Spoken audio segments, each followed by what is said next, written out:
Did you know China has the best human rights record? Italy finally tells China they're over.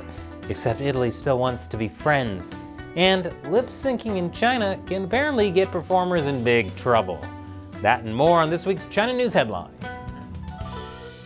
Welcome to China Uncensored. I'm Chris Chappell. This episode is sponsored by Incogni.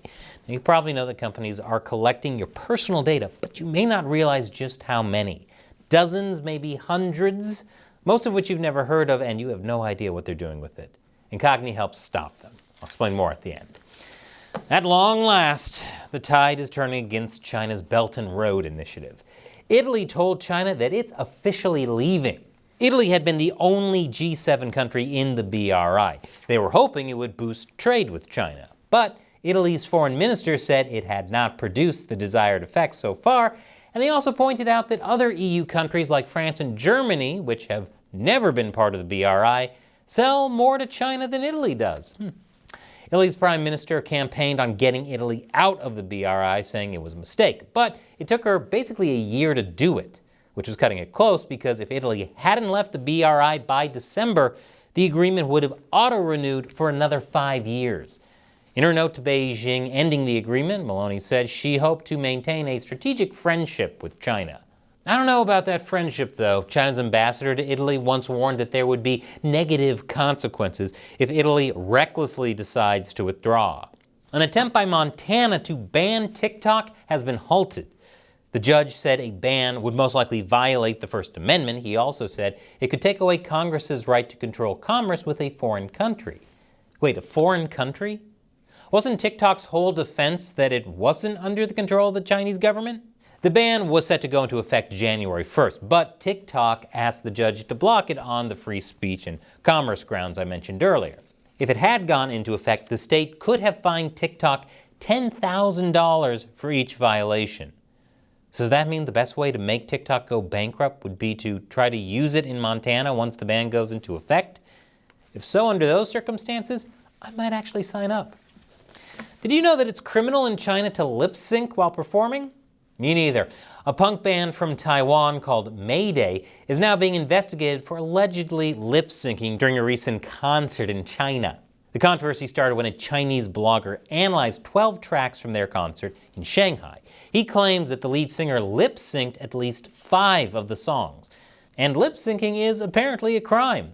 According to the regulations, performers are not allowed to deceive the audience by lip syncing, and performance organizers are not allowed to arrange performers to lip sync. Totally has nothing to do with this being a Taiwanese band, not at all. But hey, if China's regulators happen to be watching this episode, then read these lips. And after the break, did you know China has the best human rights? Welcome back. Now let me preface this next story by saying that China got a score of 9 out of 100 on Freedom House's Political and Civil Liberties Tracker. To be clear, 0 is the worst, and China got 9 out of 100. This year marks the 75th anniversary of the Universal Declaration of Human Rights. And to celebrate, China threw a big celebration.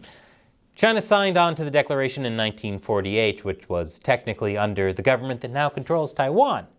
But the Chinese Communist Party wants you to know it's got a stellar human rights record as well.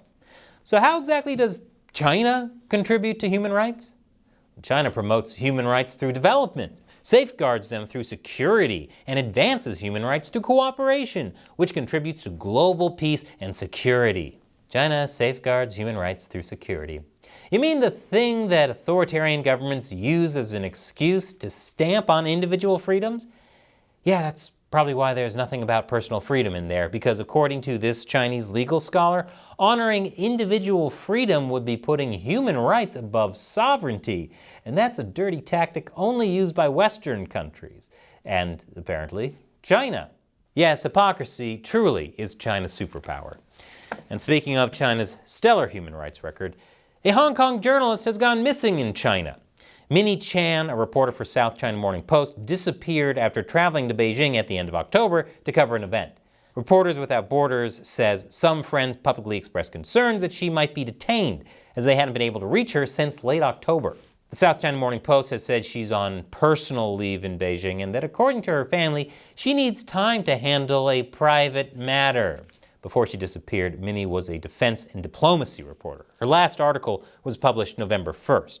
Al Jazeera reported that this is the second time in recent years an SCMP reporter has disappeared. It said another reporter dropped out of contact in China for a number of months in 2022, raising concerns among colleagues that they may have been detained. According to the Committee to Protect Journalists, China was the world's second worst jailer of journalists last year. As of last December, it reported at least 43 journalists were behind bars. Wow, China just keeps winning on human rights. And in a delicious case of irony, one Weibo user saw this video by the People's Court of Wencheng County about reporting illegal VPNs. It tells in essence that if you use software to circumvent the firewall in China, no matter what your purpose is, it is considered an illegal act. The Weibo user, whose username is Common Sense, reposted the video and said he was officially reporting Hu Xijin for jumping the firewall. Hu Xijin, of course, is the former editor-in-chief of my favorite state-run media, the Global Times. Despite living in China, he has an active Twitter account, which means he must be regularly jumping China's Great Firewall with a VPN. After his hypocrisy was exposed, Hu Xijin's Twitter account was immediately suspended and all his videos on the Global Times were removed. Just kidding! What actually happened was the Weibo user's account was shut down and Hu Xijin is still on Twitter. I'll say it again, hypocrisy truly is China's superpower. And after the break, China's economy gets even more bad news. Welcome back. Ukraine's intelligence service has blown up a rail line between China and Russia. A Ukrainian official told Politico that Ukraine's intelligence agency, the SBU, was behind it, but neither Russia nor Ukraine have said anything publicly.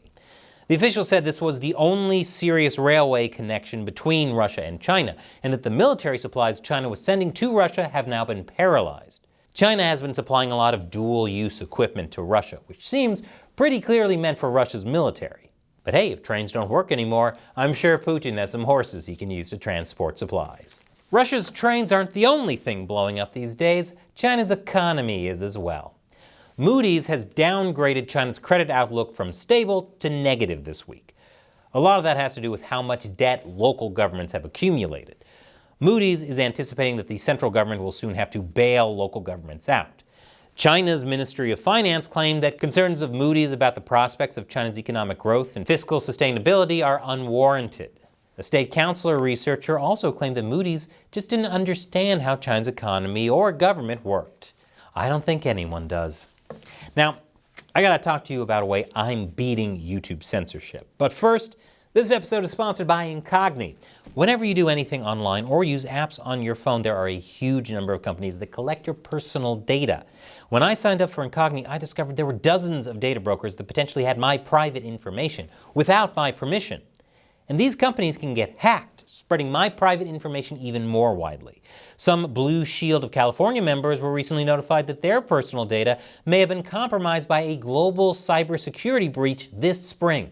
And if a big company like that can be hacked, think about all the smaller ones that have your personal data that can also be hacked. What can you do? Get as many companies as possible to delete your data off the internet. And that's what Incogni does for you. Incogni has already gotten my details removed from 166 of these data brokers, with a lot more in progress, and I didn't have to do anything after signing up. Incogni just handles it. So I recommend you get Incogni for yourself. Click the link below or go to incogni.com/uncensored. The first 100 people to use the code UNCENSORED will get 60% off. Get your personal data off the market with Incogni. And in my ongoing effort to talk about all the things YouTube considers too controversial by hiding it in video game content, check out the latest Deep Thoughts While Gaming about Resident Evil and Big Pharma. YouTube will hate it, but you're going to love it. Check it out and let me know what you think. Once again, I'm Chris Chappell. See you next time.